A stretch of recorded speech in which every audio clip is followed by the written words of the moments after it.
जय हिंद, वंदे मातरम। दोस्तों, मैं नरेंद्र कुमार यादव, आपका अपना यूट्यूब चैनल आर्मी योद्धा स्टडी प्लेटफॉर्म पर आप सभी देश के वीर भाई फौजी तहे दिल से हार्दिक स्वागत है, हार्दिक अभिनंदन करता हूं। मेरे भाई, इस वीडियो से पहले मैं आपको बताता हूं कि जो आज मेरा फिजिक्स का टॉपिक है, इससे पहले आपको मैं बायोलॉजी में आपका क्लियर कर दिया जो रोग संबंधी क्वेश्चन था, और आपका जो केमिस्ट्री में टॉपिक थे परमाणु एवं अणु, कुछ उससे रिलेटेड तत्व थे। और इससे पहले जो मेरा वीडियो था वह था आपका मिश्र धातु के बारे में। और आज जो मेरा वीडियो बनने वाला है मेरे भाई, तो है आपका गति। मेरे भाई, आपसे निवेदन है कि अगर आप इस वीडियो पर आप नए हैं मेरे भाई, तो चैनल को सब्सक्राइब कर दे मेरे भाई, और हमारे चैनल को सब्सक्राइब करें, लाइक करें, शेयर करें मेरे भाई, ताकि देश के हर कोने कोने तक बंदे देखें, ताकि आपको आर्मी स्टडी 24 घंटा लगातार आपको कड़ी से कड़ी मेहनत करने में लगी है, और आप तैयारी करते रहिए। अगर में जो है इस तरह से जो आपको मटेरियल प्राप्त हो रहा है मेरे भाई, आप उससे याद करते रहिए, जो कि मैं ट्रिक से मैं बताया था आपको पहले भी और अभी भी बोल रहा हूँ कि जो मेरा क्लास चलेगा मेरे भाई, आपको ट्रिक बाय ट्रिक चलेगा।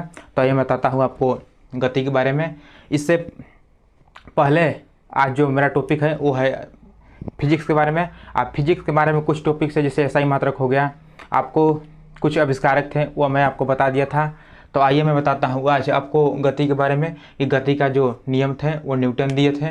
आज जो मेरा आप स्क्रीन पर देख रहे हैं एक गति है, गति का नियम न्यूटन ने दिए थे। तो न्यूटन का गति का 3 नियम है। तो न्यूटन का प्रथम नियम आप पहले मैं आपको बताता हूँ कि न्यूटन का प्रथम नियम होता क्या है। तो मैं बताता हूँ, न्यूटन का प्रथम नियम को जड़त्व का नियम या फिर हम गैलीलियो का नियम भी कहा जाता है। मैं फिर से बताता हूँ मेरे भाई देश के जवानों, गति का जो नियम है प्रथम नियम, न्यूटन का प्रथम नियम को जड़त्व का नियम या गैलीलियो का नियम भी कहा जाता है। न्यूटन का प्रथम नियम यह कहता है कि यदि किसी वस्तु विरामावस्था में है तो विरामावस्था में ही रहेगा जब तक उस पर बाह्य बल न लगे। मैं फिर बताता हूँ, न्यूटन का मेरे भाई, मेरे देश के जवानों, न्यूटन का प्रथम नियम कहता है कि यदि कोई वस्तु विरामावस्था में है तो विरामावस्था में रहेगा जब तक उस पर बाह्य बल न लगे। न्यूटन के प्रथम नियम को हम जड़त्व का नियम या गैलीलियो का नियम कहा जाता है। तो जड़त्व का नियम से रिलेटेड जैसा कि आपको देखने को मिलता है, इसके कुछ उदाहरण मैं बताता हूँ कि अगर आप ट्रेन या किसी भी प्रकार से वाहन में आप यात्रा करते हैं, अगर आप गति का जड़त्व का गति नियम बता रहा हूँ मैं, अगर आप किसी ट्रेन वगैरह में या फिर किसी भी वाहन में, किसी प्रकार का वाहन में आप गति करते हैं, तो अचानक ब्रेक लगने से आप आगे की ओर हो जाते हैं। और जस्ट उसके अपोजिट, जब गाड़ी, रेलगाड़ी या किसी भी प्रकार का कोई भी वाहन अगर अचानक स्टार्ट की जाती है, यानी गति से चलाया जाता है, तो आप आगे या पीछे की ओर हो जाते हैं। मैं बताता हूँ आपको मेरे भाई देश के जवानों, आप एक लाइन में समझिएगा कि मैं क्या बोलना चाहता हूँ। न्यूटन का प्रथम नियम को जड़त्व का नियम कहा जाता है या फिर गैलीलियो का नियम कहा जाता है। तो जड़त्व का नियम से रिलेटेड आपको गति नियम दो प्राप्त होता है, 2 नियम देता है, एक स्थिर अवस्था में और एक तेजी यानी गति अवस्था में।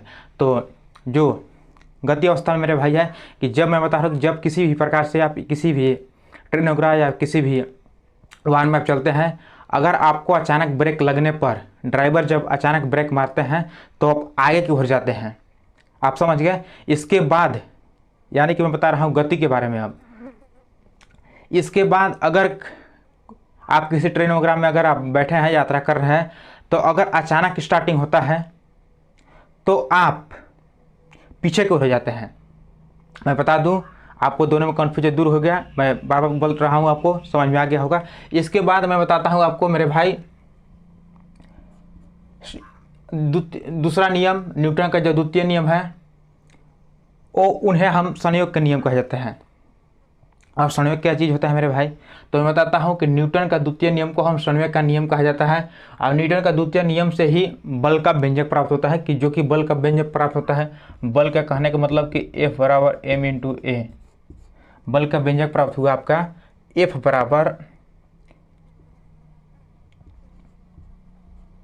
बराबर m इंटू, यानी कि आपका ये बल का व्यंजक प्राप्त हुआ, या फिर बल का सूत्र होता है जो कि बल F से सूचित किया जाता है। अब बल क्या है, बल वह बाह्य कारक है जो किसी वस्तु को